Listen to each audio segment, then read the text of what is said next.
Good morning. Um, Let me tell you people some things. I'm getting old, and we all will get old as time passes, as we turn calendars. Um, but let me say some things. I don't know how long I'll be here, but you need to say things that are important. You need to spit 411. You need to say things if you know them. There are many, many diversions today. I'm looking at TV this morning, and I'm looking at the year 1968. I was here. Um, Many people were not here, obviously. Um, but I'm looking at Carlos and Smith at the 1968 Olympics, raising a gloved fist in the air to protest the unfair, unequal uh, treatment of black folks in America. Um, those two got set a world record too in the 100-meter dash. Those people were hated. They're revered now, but let's see, 68. That's 30, 40. That's 50 years ago. When they did it, and it was appropriate at that time. They were hated. In fact, uh, they broke world records, set new world records, and I don't know, Avery Brundage or whoever was leading the Olympic committee. They sent them home. Guys broke a world record, set new records, made America number one in that particular event, and they protested something, and they were absolutely correct. They were correct, and everybody hated them. They couldn't get a job. The man waited until they got a little older, and he, I don't know, gave them a job teaching. I guess they were from up around Cal State, Berkeley, San Jose, and places like that. So they got small jobs, but I'm sure they. I was here, so they weren't like on the news, on TV a lot in the remainder of the '60s and the '70s. They weren't. No, America wasn't allowing it. They didn't get to talk much. It's a funny thing. These are called diversions. Um, the movie Superfly, starring Ron O'Neal. Um, the movie, well, he was a dope dealer. He didn't use drugs. He was a dope dealer. But he won the game.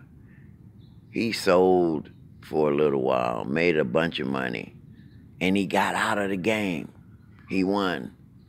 The police did all the crazy things that they do because they sell dope too.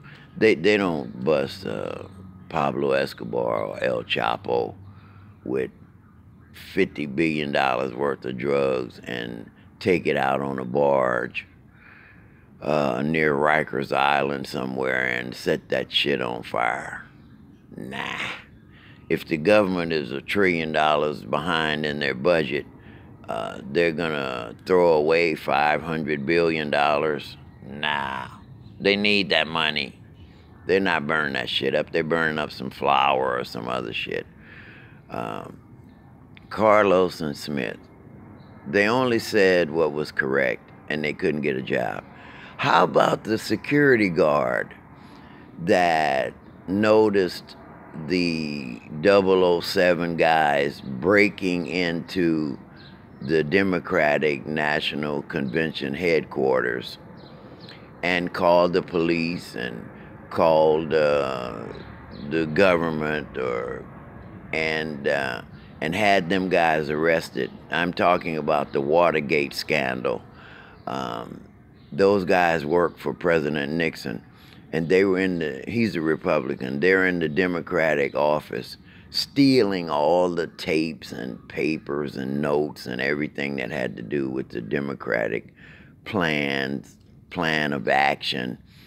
And that was a big thing. I mean, his actions directly led to President Nixon resigning. He was going to be impeached anyway, but it led to him resigning. That guy was doing his job, the security guard. I don't think he ever got a job after that. Just think of that. That will consume you for the next 6 months if you think about it. It's crazy. Think about me and my grandfather on Canal Street in New Orleans, and a black guy arguing with two white guys about a couple guys who ran out of a store.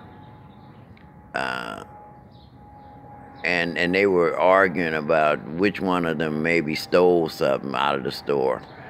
And just a minor argument.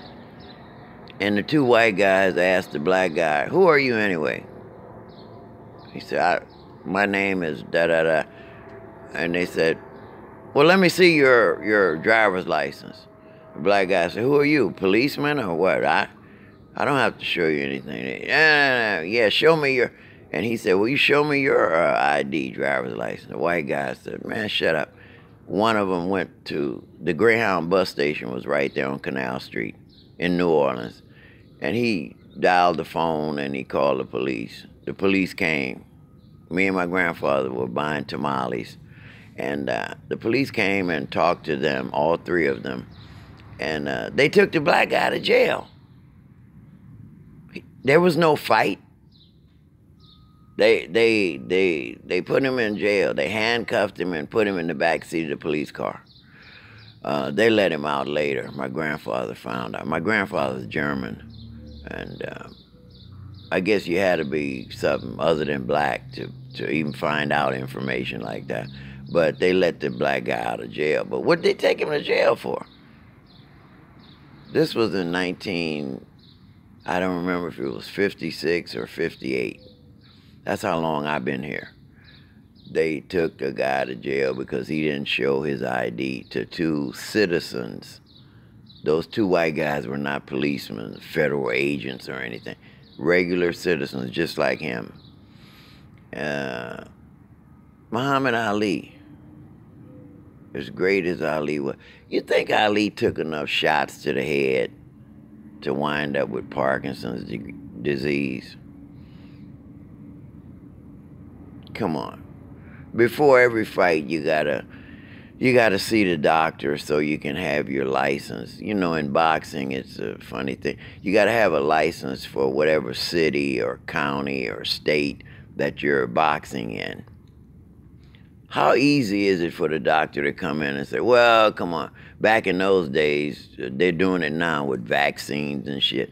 But in those days, they just say, "Well, okay, they got a virus going on," and tell the two fighters, the physician is coming in, he's a federal guy or he's a state guy, take a shot. We got to give you a shot so you don't have a cold or a flu or something.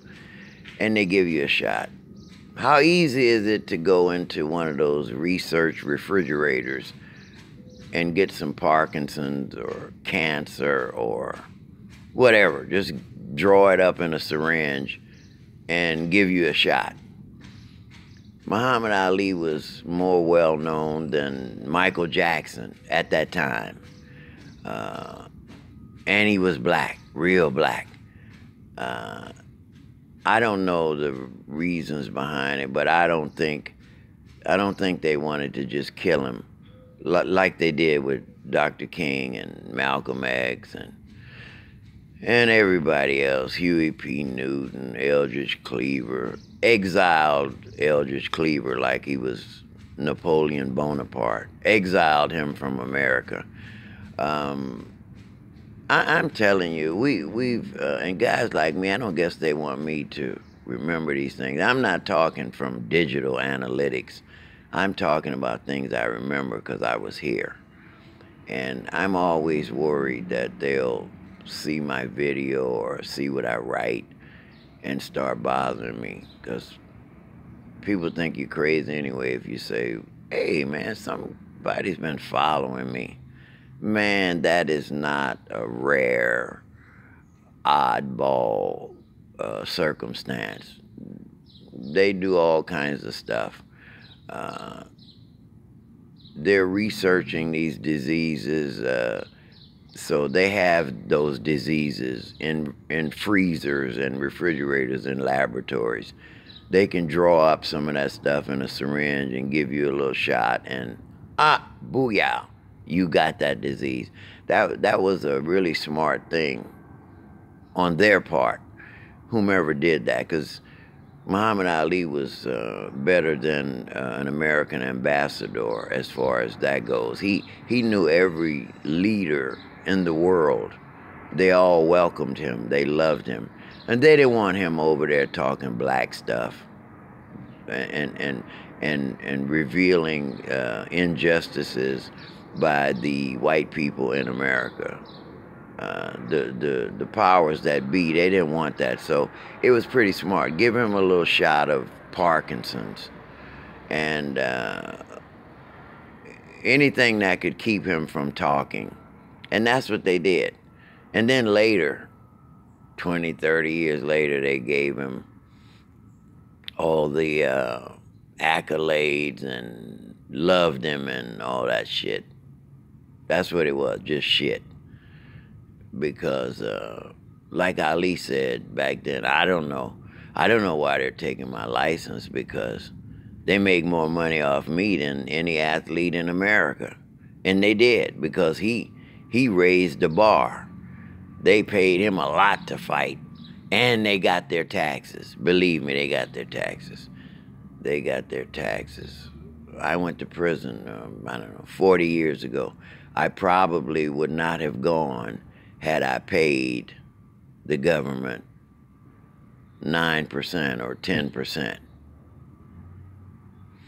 Yeah, because Ronald Reagan, his wife was with that say no to drugs shit, but Oliver North found out that Noriega and Escobar, and he found out how much money they were making with the cocaine and marijuana and stuff, and we were behind. America was behind Russia in the race for space, and especially the satellite era. And after Reagan, we were ahead of Russia. How do you think that happened? There were three men there: Ronald Reagan,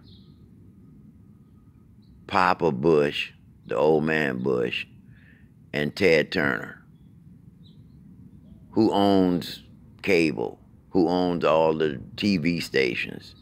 He probably owns more than we know he owns, but you know, he can't just let it go like that. But that comes from the satellite placements up in the stratosphere, ionosphere, wherever. But those three guys started that. Reagan was selling the dope. They all were selling it, I guess, and got the money and put the satellites up. But I don't want to talk about that. I want to talk about the diversions. They put diversions in our way. Carlos and Smith said that blacks were treated badly, and they were. So they sent them home. They broke world records and they sent them home from the Olympic Village, and they couldn't get a job. And then much later, after they're homeless and barely eating Vienna sausage, they give them a little job as a assistant teacher at some school somewhere. I think they're full-fledged professors now. I don't even know if they're living. I guess they're both living. The guy who busted the Republicans, John Ehrlichman and all of them, sneaking around in the Democratic office. He did his job, gave that information to the police, and then couldn't get a job. What kind of shit is that?